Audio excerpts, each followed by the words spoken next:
స్థానిక సంస్థల ఎన్నికల నేపథ్యంలో నల్గొండ బీఆర్ఎస్ కార్యకర్తలు సన్నాహక సమావేశం ఏర్పాటు చేశారు. ఈ సమావేశంలో తుంగతుర్తి మాజీ ఎమ్మెల్యే గాదరి కిషోర్ కుమార్ పాల్గొన్నారు. ఈ సందర్భంగా ఆయన మాట్లాడుతూ స్థానిక సంస్థల ఎన్నికలలో గులాబీ జెండా ఎగురవేయాలని పిలుపునిచ్చారు.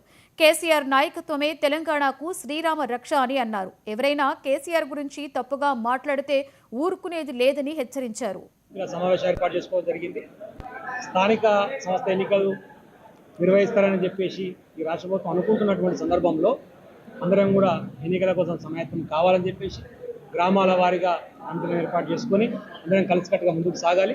కేసీఆర్ గారి నాయకత్వం, కేటీఆర్ గారి నాయకత్వం, జగదీష్ రెడ్డి గారి సహకారంతో మన గులాబీ జెండా రెపరెపలు ఆడడం కోసం అందరం ప్రయత్నం చేయాలని చెప్పేసి మా కార్యకర్తలకు అందరికీ దిశానిర్దేశం చేయడం జరిగింది. ఇప్పుడు జరుగుతున్నటువంటి రాజకీయ పరిస్థితులను కూడా మనందరం గమనించుకోవాల్సినటువంటి అవసరం ఉంది.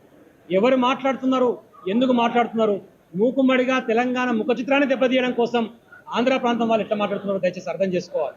కేసీఆర్ గారు తెలంగాణ సాధించి 10 సంవత్సరాలు ముఖ్యమంత్రిగా కొనసాగితే ఏ ఒక్క నా కొడుకు మాట్లాడుతందుకు కూడా ధైర్యం చేయనటువంటి పరిస్థితి ఆ రోజు. మనల్ని చూస్తే భయపడి కుక్కిన పేర్లు ఎక్కున్నటువంటి కొడుకులు ఇలా ఒకడొకడు లేచి మాట్లాడుతున్నాడు. ఒదుకు చంద్రబాబు లేచి వచ్చేమో గోదావరి జలాలను దొంగతనంగా బనకచర్ల పేరుతో తరలించకపోయే కుట్ర చేస్తాడు.